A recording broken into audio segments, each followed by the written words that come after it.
ओम शांति। 24 जुलाई 2022 अव्यक्त बाप दादा के महावाक्य। रिवाइज डेट है 18 दिसंबर 1991। हर कर्म में ऑनेस्टी ईमानदारी का प्रयोग करना ही तपस्या है। हर कर्म में ऑनेस्टी माने ईमानदारी का प्रयोग करना ही तपस्या है। आज बाप दादा चारों ओर के सर्व तपस्वी कुमार और तपस्वी कुमारियों में तपस्या की विशेष निशानी देख रहे हैं। तपस्वी आत्मा की विशेषताएं पहले भी सुनाई है, आज और विशेषता सुना रहे हैं।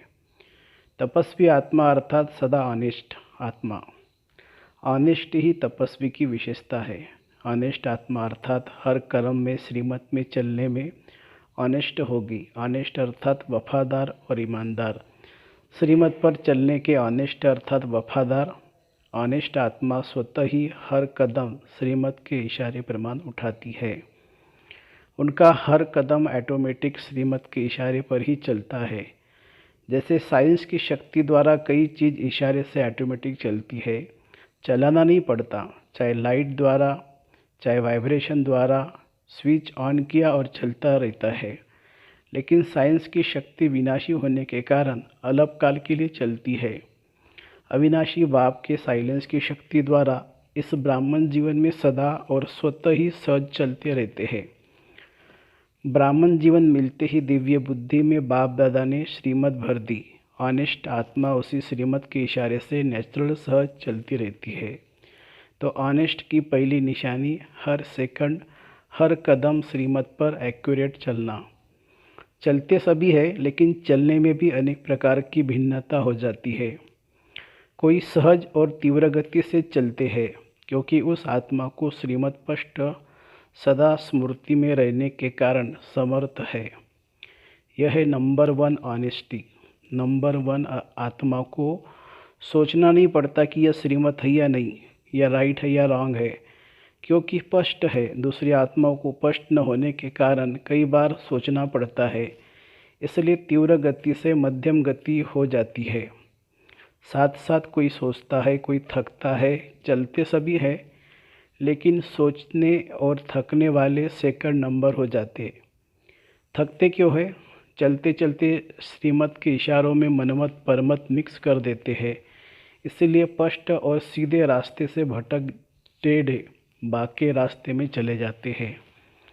रिजल्ट में फिर भी वापस लौटना ही पड़ता है, क्योंकि मंजिल का रास्ता एक ही स्पष्ट, सीधा और सहज है। सीधे को टेढ़ा बना देते हैं। तो आप सोचो, टेढ़ा चलने वाला कहाँ तक चलेगा, किस स्पीड से चलेगा, और परिणाम क्या होगा? थकना और निराश होकर लौटना। इसलिए सेकंड नंबर हो जाता है। अनेक सेकंड गवाया, अनेक श्वास गवाया, सर्वशक्तियाँ गवाया। इसीलिए सेकंड नंबर हो गया। सिर्फ इसमें नहीं खुश हो जाना कि हम तो चल रहे हैं, लेकिन अपनी चाल और गति दोनों को चेक करो तो समझा ऑनेस्टी किसको कहा जाता है। ऑनेस्ट आत्मा की और निशानी है, वह कभी किसी भी खजाने को वेस्ट नहीं करेगा। सिर्फ स्थूल धन व खजाने की बात नहीं, लेकिन और भी अनेक खजाने आपको मिले हैं। ऑनेस्ट संगम युग के समय के खजाने को एक सेकंड भी वेस्ट नहीं करेगा, क्योंकि संगम युग का एक सेकंड 1 वर्ष से भी ज़्यादा है। जैसे गरीब आत्मा का स्थूल धन 8 आना 800 के बराबर है, क्योंकि 8 आने में सच्चे दिल की भावना 800 से ज़्यादा है। ऐसे संगम युग का समय 1 सेकंड इतना बड़ा है, क्योंकि 1 सेकंड में पद्मों जितना जमा होता है। सेकंड गवाया अर्थात पद्मों जितनी कमाई का समय गवाया। ऐसे ही संकल्प का खजाना, ज्ञान धन का खजाना, सर्वशक्तियों सर्वगुणों का खजाना वेस्ट नहीं करेंगे। अगर सर्वशक्तियों सर्वगुणों ज्ञान को 100 प्रति व सेवा प्रति काम में नहीं लगाया तो इसको भी वेस्ट कहा जाएगा। दाता ने दिया और लेने वाले ने धारण नहीं किया तो वेस्ट हुआ ना। जो ऑनेस्ट होता है वह सिर्फ धन को प्राप्त कर रख नहीं देता। ऑनेस्ट की निशानी है खजाने को बढ़ाना। बढ़ाने का साधन ही है कार्य में लगाना। अगर ज्ञान धन को भी समय प्रमाण सर्व आत्माओं के प्रति या स्व की उन्नति के प्रति यूज नहीं करते हो तो खजाना कभी भी बढ़ेगा नहीं। ऑनेस्ट मैनेजर या डायरेक्टर उसको ही कहा जाता है जो कोई भी कार्य में प्रॉफिट करके दिखाए, प्रगति करके दिखाए।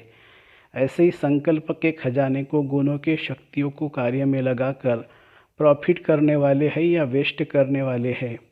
ऑनेस्ट की निशानी है वेस्ट नहीं करना, प्रॉफिट करना। अपना तन मन स्थूल धन ये तीनों ही बाप का दिया हुआ खजाना है। आप सब ने तन मन धन व वस्तु जो भी थी वो अर्पण कर दी। संकल्प किया कि सब कुछ तेरा। ऐसा नहीं थोड़ा धन मेरा थोड़ा बाप का। थोड़ा धन किनारे रखे, जेब खर्च रखा है, थोड़ा थोड़ा आईवेल के लिए किनारे करके रखा है। आईवेल के लिए किनारे कर रखना ये समझदारी है। जितना ही मेरा उतना ही जहाँ मेरा मेरा होता है वह बहुत बातें हेरा फेरी होती है, क्योंकि उसको छिपाना पड़ता है ना। भक्ति मार्ग वाले भी समझते हैं ये मेरे मेरे का फेरा, इसीलिए जब सब कुछ तेरा कर दिया तो कोई भी तन मन या धन वस्तु, सिर्फ धन नहीं लेकिन वस्तु भी धन है। वस्तु बनती किससे है? धन से बनती है ना। तो कोई भी वस्तु, कोई भी स्थूल धन, कोई भी मन से संकल्प और तन से व्यर्थ कर्म करना या व्यर्थ समय गंवाना तन द्वारा यह भी वेस्ट में गिना जाएगा। तो ऑनेस्ट तन को भी व्यर्थ की तरफ नहीं लगाती, संकल्प को भी वेस्ट में नहीं लगाते। जहाँ भी रहते हो, चाहे प्रवृत्ति वाले हैं, चाहे सेंटर वाले हैं, चाहे मधुबन वाले हैं, सबका तन मन धन बाप का है। वह प्रकृति वाले समझते हैं कि हम समर्पण तो है, नहीं तो मेरा नहीं है, नहीं यह तो बाप की अमानत है। तो ऑनेस्टी अर्थात अमानत में कभी भी ख़यानत नहीं करे। वेस्ट करना अर्थात अमानत में ख़यानत करना। ऑनेस्ट की निशानी है, ऑनेस्ट की निशानी वह अमानत में कभी भी ख़यानत कर नहीं सकता। ऑनेस्ट की निशानी वह है जो अमानत में कभी ख़यानत नहीं कर सकता। छोटी सी वस्तु को भी वेस्ट नहीं करेगा। कई बार अपनी बुद्धि के अलबेलेपन के कारण व शरीर द्वारा कार्य में अलबेले के कारण छोटी छोटी वस्तु वेस्ट भी हो जाती है। फिर यह सोचते हैं कि मैंने यह जानबूझकर नहीं किया लेकिन हो गया। अर्थात अलबेलापन, चाहे बुद्धि का हो चाहे शरीर के मेहनत का अलबेलापन हो, तो दोनों प्रकार का अलबेलापन वेस्ट कर देता है। तो वेस्ट नहीं करना, 1 से 10 गुना बढ़ाना है, न कि वेस्ट करना। जिसको बाप दादा सदा एक स्लोगन में कहते हैं, कम खर्चा बाला नशीन। यह है बढ़ाना और वो है गंवाना। ऑनेस्ट अर्थात तन मन और धन को सदा सफल करने वाला, यह है ऑनेस्ट आत्मा की निशानी। तो तपस्वी अर्थात यह सब ऑनेस्टी की विशेषता हर कर्म में प्रयोग में आवे। ऐसे नहीं कि समाया हुआ तो सब है, जानते भी सब है, लेकिन नहीं, तपस्या योग का अर्थ ये प्रयोग में लाना। अगर इन विशेषताओं को प्रयोग में नहीं लाते तो प्रयोगी नहीं, तो योगी भी नहीं।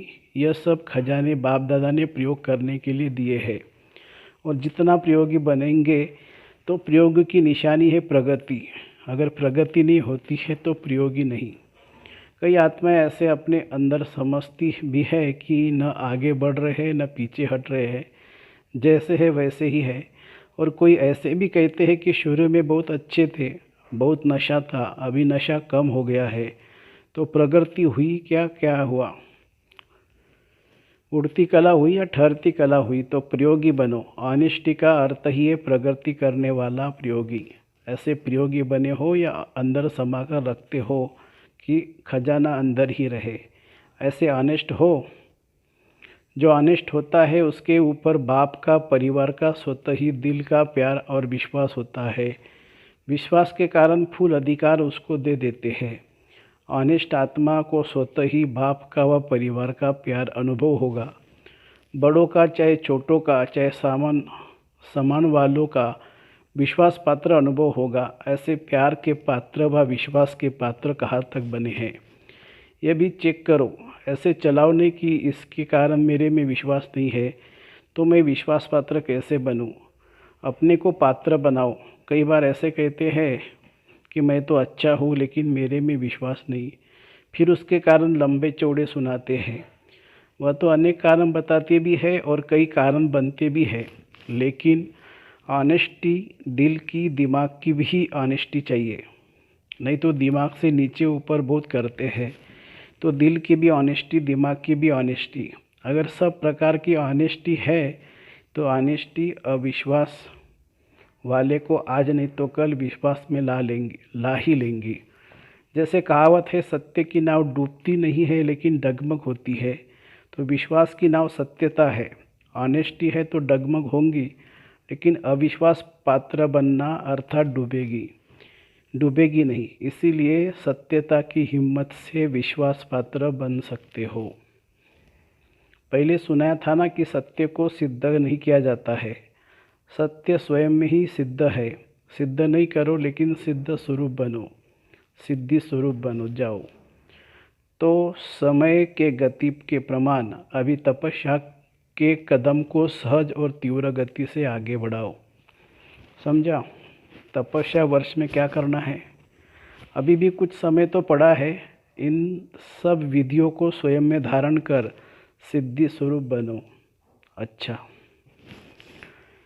सर्व अनिष्ट आत्माओं को, सदा सर्व खजानों को कार्य में लाते आगे बढ़ाने वाली आत्माओं को, सदा तन मन धन को यथार्थ विधि से कार्य में लगाने वाली आत्माओं को, सदा अपने को विश्वास और प्यार के पात्र बनाने वाली आत्माओं को, सदा वेस्ट को बेस्ट में परिवर्तन करने वाली श्रेष्ठ आत्माओं को, देश विदेश में दूर बैठे हुए भी समीप सन्मुख बैठी हुई आत्माओं को बाप दादा का याद प्यार और नमस्ते। फिर दादी जी से मुलाकात। बाप की सृष्टि में भी आप है और दुष्टि में भी आप है। अपनी सकी जनों को याद प्यार भेजो। यही कहना कि शरीर और सेवा दोनों को संभालने का बैलेंस रखें। अटेंशन रखना, क्योंकि आगे भी समय नाजुक आएगा। शरीर नाजुक होते जाएंगे और सेवा अधिक होती जाएगी। अभी शरीर से बहुत काम लेना है। अच्छा, ओम शांति। आज का वरदान है, मेरे को समाप्त कर पुरानी दुनिया से मरने वाले निर्भय व ट्रस्टी भवो। लोग मरने से डरते हैं और आप तो हो ही मरे हुए। नई दुनिया में जीते हो, पुरानी दुनिया से मरे हुए हो, तो मरे हुए को मरने से क्या डर। वे तो स्वतः निर्भय होंगे ही, लेकिन यदि कोई भी मेरा मेरा होगा तो माया बिल्ली म्याऊं म्याऊं करेगी। लोगों को मरने का चीज़ों का या परिवार का फिक्र होता है। आप ट्रस्टी हो, ये शरीर भी मेरा नहीं, इसलिए न्यारे हो, जरा भी किसी में लगाव नहीं। स्लोगन है, अपने दिल को ऐसा विशाल बनाओ जो स्वप्न में भी हद के संस्कार इमर्ज न हो। अपनी दिल को ऐसा विशाल बनाओ जो स्वप्न में भी हद के संस्कार इमर्ज न हो। अच्छा, ओम शांति शांति शांति। शुक्रिया बाबा, शुक्रिया।